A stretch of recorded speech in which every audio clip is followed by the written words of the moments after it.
Her name was Admiral Elena Hart. At 45, she had once been the youngest strategic officer in the Pacific Fleet, a woman with the mind of a war map and a presence that commanded without ever raising her voice. She didn't need volume, just clarity, just precision. Commanders twice her age deferred to her instincts, and cadets studied her battle simulations like sacred texts.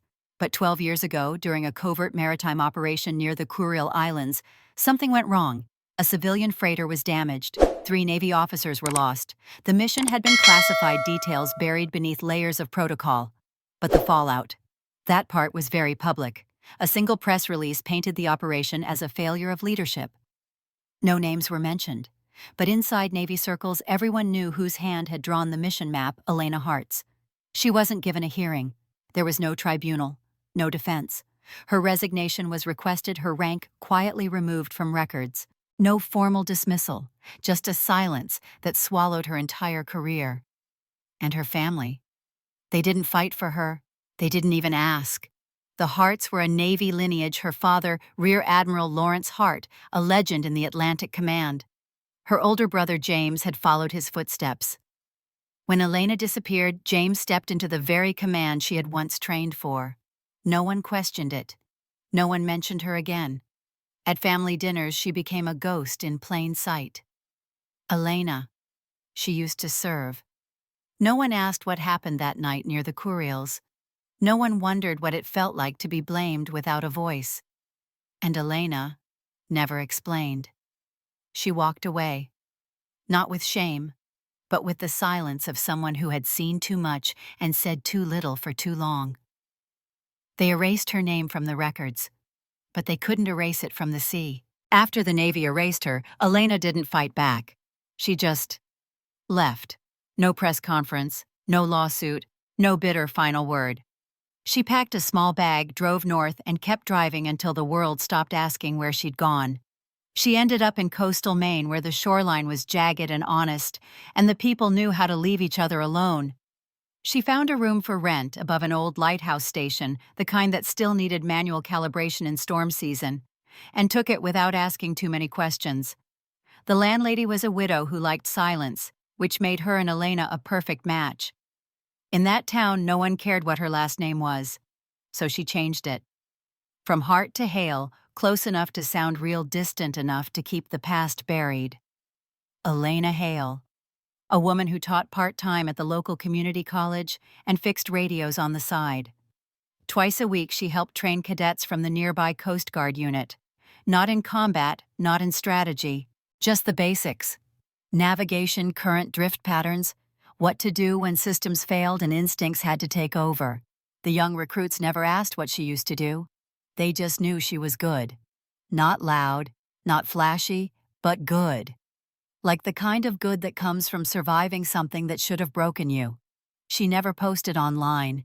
No social media, no photos, just weather alerts and maritime briefings. Every morning she still read the sea reports like she had clearance even though she didn't. She kept her old watch still set to naval time, still used short-clipped speech when she gave instructions, still ironed her jackets with the care of someone who used to wear a uniform that carried weight. But no one saluted her now. Sometimes former cadets from the academy would email asking if she was okay. She never replied. Not because she didn't care, but because she didn't know what to say. How do you explain becoming a ghost? Not dying, just fading quietly into the fog. Her family didn't visit, didn't ask. Birthdays passed without cards. Even the Navy stopped sending notices after the 5th year. At first she thought the silence would hurt. But in time, it became a kind of armor. A uniform made not of fabric, but of stillness. Of choosing not to answer questions no one asked with heart. She would rise early, often before the tide. Brew strong black coffee in the tiny kitchen she shared with the scent of old rope and sea salt. Then she'd walk the beach in boots she once wore across steel decks. She would trace patterns in the sand with her heel, a mind still working through logistics and routes long after the orders had stopped coming. Sometimes she'd stand at the edge of the cliffs and close her eyes, pretending she could still hear the command deck radios, buzzing voices calling for coordinates. It was muscle memory. And memory she learned doesn't always ask for permission to stay. A few locals grew fond of her. The dock manager, a Vietnam vet named Hal, would sometimes invite her for coffee, never pushing for answers. Just two ghosts, trading in silence. The college dean asked once why she didn't want a full-time post. She replied simply, "I'm just here to keep the compass steady for a while." He nodded like he understood. Maybe he did. Years passed. She didn't date, didn't decorate, didn't pretend. Her walls held no awards, no portraits, just maps. Old sea charts. Battle plans that no one else remembered. She kept her medals in a shoebox under her bed, not out of shame, but because they no longer felt like hers. What few people knew was that Elena still ran drills, alone. She would take the dinghy out in the early morning fog and run tactical maneuvers marking imaginary enemy zones, tracking phantom vessels in her head. Not because she had to, but because part of her still believed the mission wasn't over. She told herself she didn't miss it, that the Navy had taken the best parts of her and used them until they burned out. But sometimes when the lighthouse beam swept over the sea and the fog broke just enough for stars to appear, she would wonder if anyone remembered. Not the headlines, not the rumors, but her. The way she used to sit alone in the war room building routes through chaos. The way she carried responsibility like a weight that belonged to her and her alone. The way she listened before giving orders and still carried the names of the officers lost that night, like prayers folded in her chest. She wasn't bitter, she was just outside of time. A sailor with no ship, a commander with no war, a name no longer whispered even in the corridors she once walked. But even ghosts leave footprints, and every morning the waves erased hers, and still every morning she came back to make them again. Because the rhythm stayed, because she hadn't vanished, she had simply gone quiet. It arrived on a windy Tuesday afternoon. A thick embossed envelope slid beneath her weathered cottage door. No knock, no footsteps, just a silent delivery carried by salt wind and faded memory. Elena stared at it for a moment before reaching down. The seal was unmistakable gold pressed with the insignia of the United States Navy. Her breath caught in her throat. It had been years since anything official had come her way. She used to receive updates, formal notices, even academy invites until she disappeared, until she chose silence. But this was something else. Inside was a single card, crisp and weighty. USS Lexington, Ceremony of Command. Incoming Strategist Commander Nathan Cole. No greeting, no handwritten note, not even a return address. And yet she recognized the name instantly. Nathan Cole. Once a junior officer, wide-eyed, quietly brilliant. He had served under her briefly back when she still held rank. Back when she still walked across the steel decks of the Halcyon with the weight of the Pacific in her chest. Cole had been one of the few who didn't just follow orders. He studied them, asked questions, stayed late in briefing rooms to learn why, not just what. She remembered him once asking, "How do you make decisions under fire?" And she had told him, "You prepare so thoroughly it's not fire, just fog." Now he was rising, and somehow through some unseen thread of memory, her name had made it into this invitation, whether by his hand or someone else's. She couldn't be sure. It wasn't addressed to her, but still she went. She didn't pack a uniform, not even the civilian equivalent. Instead, she laid out a steel gray blouse, tailored slacks, and the same boots she used to polish before inspections, though now she polished them for no one but herself. She told no one she was leaving. No farewell to her neighbor, no note on the door. Just a packed overnight bag, a soft sigh, and the first train out of town. The naval base was larger than she remembered, brighter, louder, but still full of that same sterile formality where even smiles were rehearsed and boots struck pavement like time signatures. She passed through the security gates without trouble. Her name wasn't on any list, but she had learned long ago how to walk like she belonged. No one stopped her. She arrived early and chose a place in the very back of the command hall, near the exit, close to the shadows. The room filled slowly with brass and ribbons, family members in pressed suits, photographers ready to immortalize the legacy. No one noticed the woman standing still in gray. until Nathan Cole stepped onto the stage. He was older now, sharper, but she could still see the officer he'd once been. His voice was steady as he thanked the fleet, the mentors, and the training officers. Then mid-sentence he paused. Elena saw it, that slight flicker in his gaze, like a current changing direction. His eyes scanned the room once more, and landed on her. For a moment his expression stilled. His fingers curled tighter around the podium. Then he spoke, not from the notes in front of him, but from memory. "There was once a strategist," he began, "who taught me that silence isn't absence, it's discipline. That knowing when not to speak is the mark of a leader, not the lack of one." A few heads turned. She never raised her voice. She didn't need to. Her clarity was louder than commands. Her decisions saved lives. And her name disappeared far too soon from the halls of this fleet. He took a breath. "If she's here today, I want her to know the principles she taught never left us. She didn't just lead, she shaped." Whispers swelled through the room. Some turned, some stood, some searched the rows. And finally the commander standing beside Cole, a man in full dress, silver-streaked stoic, stepped forward. He looked directly at the back of the room where Elena stood. No badge, no title, just presence. He raised his hand in a formal salute. "Admiral," he said, voice calm and deliberate, "we await your orders." The room fell silent. Not the kind of silence made from shock.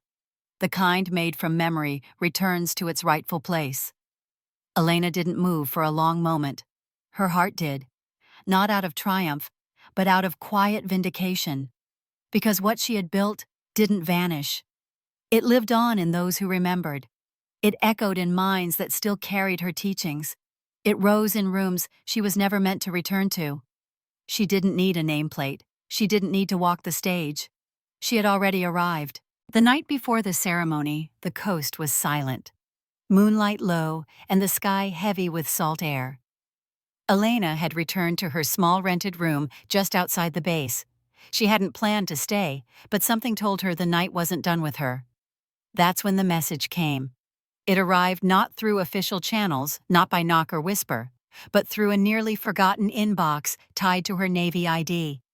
An encrypted email. No sender, no subject, just a time-stamped signature and one attachment. She opened it carefully, letting her instincts guide her. No malware, no traceable metadata. What she found stopped her breath. A draft of a news exposé. Headline bolded, already formatted for distribution scandal. Beneath the surface. Rising naval star accused of intellectual theft. Beneath that, Nathan Cole's name. A detailed accusation. It claimed he had submitted fleet strategies, high-level classified ones, as part of his promotion materials, and that the work wasn't his. The article went further, citing anonymous sources, internal memos, and strategy diagrams. She recognized the diagrams instantly, not because they were public, but because she had drawn them. Hand-sketched, annotated in margins, with shorthand only 3 people on Earth could have interpreted her former aide, and one senior analyst who had died in a Black Sea mission. Her chest tightened. These weren't just strategy blueprints. They were battle logic. Memory. Lessons were written long before anyone had paid attention. And yet here they were, resurfaced, manipulated, and aimed like a weapon. But at whom the article suggested Cole had stolen them. Passed them off as his own, that his rise to command was built on shadows. But Elena knew Nathan. She had trained him. She remembered the way he listened more than he spoke, the way he lingered after debriefings, not to flatter but to learn. No, he wouldn't have done this. Still there, they were her old words, her methods, her unacknowledged legacy, resurfacing not to honor her, but to bury him. Within an hour she received a summons, a private meeting, not in uniform, not in public. A quiet, sterile conference room at the base hosted by 3 officers from the Ethics Oversight Committee.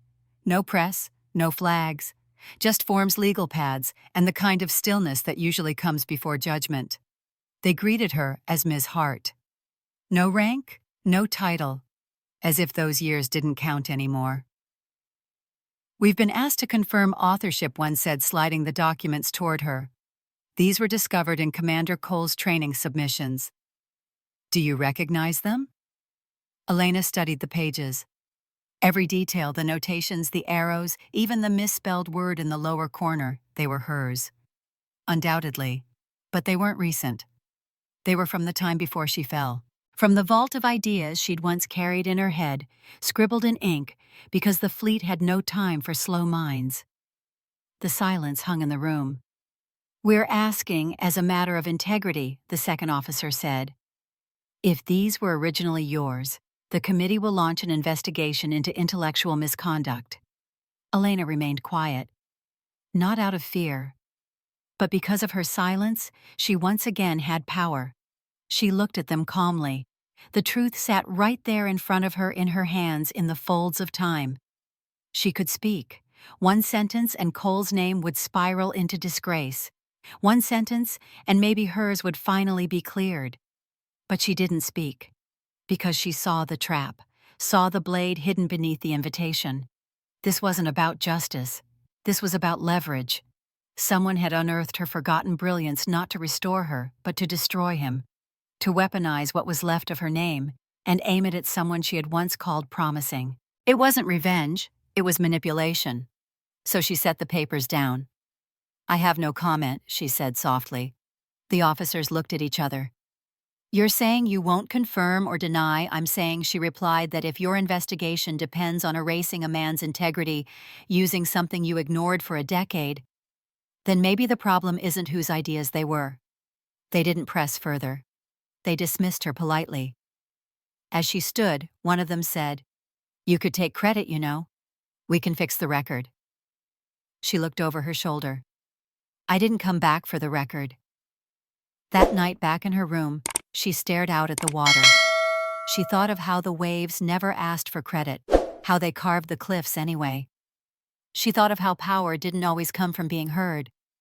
Sometimes it came from choosing when not to speak. The ocean had never looked so still. The deck of the USS Lexington shimmered under the weight of midday sun. White hats, sharp salutes, glinting metals. The ship stood firm in the middle of the Pacific, its presence a monument to discipline and rank. Every detail from the wind-flared flags to the tightly choreographed seating pulsed with ritual, order, hierarchy. Among the assembled officers and guests, one figure didn't quite belong. She stood in the back row, unlisted, unannounced, unaccompanied. Elena Hart. No bars on her shoulder. No name stitched across her chest. Just a navy blue coat from another era, a low bun at her nape, and an expression like the horizon, vast, unreadable still. If anyone recognized her, they didn't show it. She stood alone, but not unseen. Commander Nathan Cole stood at the podium delivering his address. His voice was measured, trained. He spoke of duty, of legacy, of leadership earned. And then came the final section, the acknowledgments. He began naming those who shaped his path: commanding officers, mentors, instructors. His words were steady, until he stopped. Mid-sentence. His gaze scanned the deck, swept across rows of white, paused, then landed. His breath caught. She was real, not a ghost, not a memory. There she stood, the woman who once shaped doctrines and ink-stained notebooks, the strategist whose silence had taught him more than orders ever could. Elena met his gaze. She did not flinch. It had been over a decade since they'd spoken. Over a decade since anyone in uniform had said her name without a wince or a whisper. But Nathan didn't hesitate. He stepped away from the microphone. The room fell quiet. The shift was visible, murmurs silenced a hush rolling across the deck like a tide pulling back. Then Nathan walked forward, through rows of brass past his own family, ignoring the press cameras angled toward the stage. And he stopped in front of her. He raised his hand and saluted. "Admiral Hart," he said, his voice shaking, but strong. "We await your orders." The words hit the deck with more force than a cannon. Not just a ceremony, not just deference. It was a reversal, a quiet revolution. For one impossible moment, the hierarchy bent in her direction, not out of protocol, but truth. There was no applause. Not yet. only stunned silence. A few rows up, her father, retired Admiral Lawrence Hart, sat stone still. The same man who once whispered to colleagues that his daughter never had the steel for long-term command. He lowered his gaze. He didn't stand. He didn't salute. But for the first time, he didn't speak over her shadow. There were no speeches from her, no dramatic music, just a slight nod. Elena's chin dipped once subtly.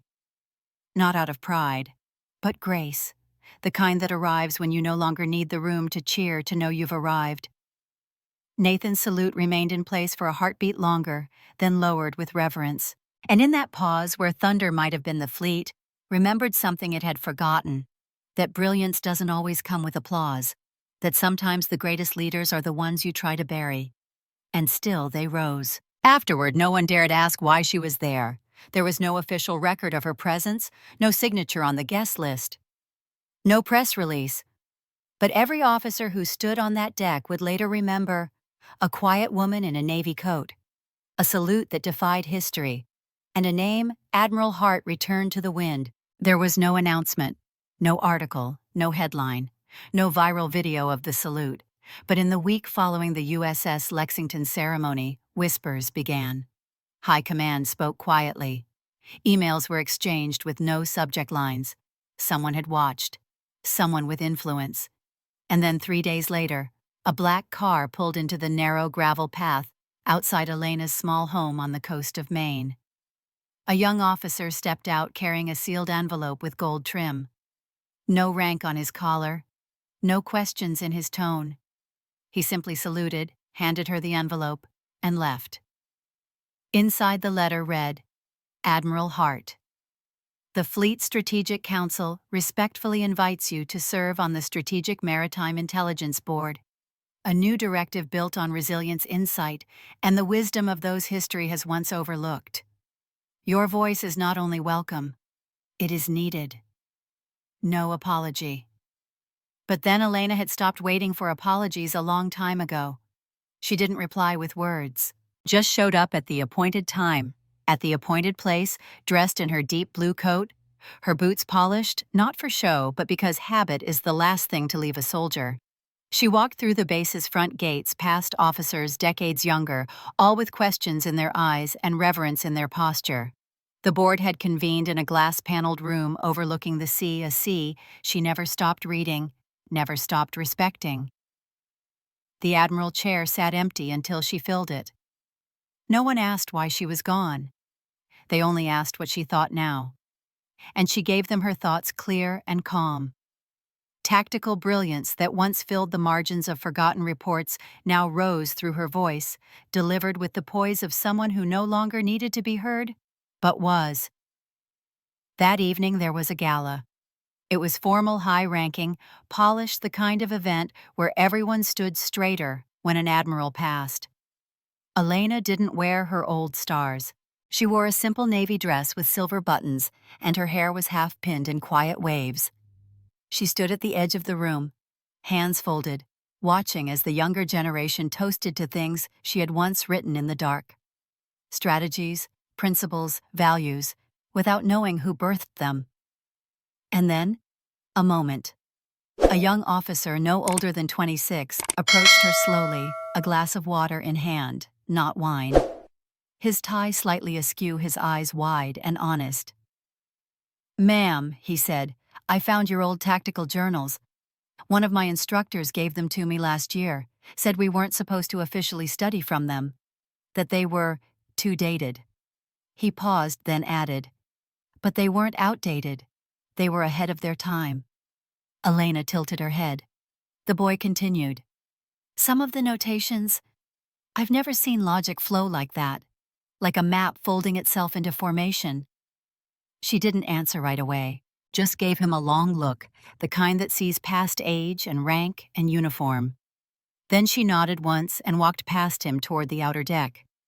A small group had gathered near the command hall's brass wall, the one reserved for distinguished service recognitions.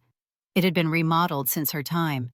New names, new tiles, but the air around it still held something sacred. As Elena stepped forward, the crowd parted gently. There, etched into the polished metal, right beneath a plaque titled Thought Leaders in Modern Naval Doctrine, were the words, Admiral Elena Hart, Commander of Thought, Defender of Silence. 12 years ago, they erased her from the books. Now they'd carved her into the walls, not for heroics, not for redemption, but for endurance, precision, the quiet fire of someone who didn't need to shout to prove she had led. A few officers behind her saluted in silence. She didn't turn. She simply stood for a moment longer, letting the sea breeze move through the back of her coat, feeling for the first time in years like she hadn't been forgotten. She hadn't risen despite the silence. She had risen through it. The sky over coastal Maine was soft gray when Elena stepped off the plane. No one was waiting for her. She didn't expect anyone. The shuttle dropped her at the edge of the pier, the same stretch of road she had walked for the past decade. Her boots pressed into gravel with the familiar weight of silence. She didn't need an escort or a salute or a crowd. She had walked battlefields lonelier than this. The lighthouse stood just as she'd left it, tall, weathered, unbothered by history. The world had changed. But this little corner of it hadn't. A gull cried above as she unlocked the faded blue door. The hinges squeaked like old friends. Inside, the air was cool and smelled of salt and wood and thyme. Her coat slid from her shoulders and onto its hook by instinct. Her hand found the light switch without looking. Everything was still there. The modest table, the chipped mug. The faded nautical maps were rolled and tied with old twine. The small stove where she brewed her morning tea. And the drawer. She walked to it without ceremony. Opened it. Inside were her handwritten mission plans from years past, some on Navy parchment, others sketched on the backs of napkins, receipts, whatever paper she had at the time. Next to them were letters, some opened, some never sent. A medal that hadn't been returned. A photo of her brother as a boy saluting her with a toy ship in his hand. And beneath it all, the note. A single sheet folded 3 times, edges softened by time. She knew what it said. She didn't need to read it, but she did anyway. If anyone remembers me, I hope it's not for how I disappeared, but for how I stayed quiet when noise would have been easier.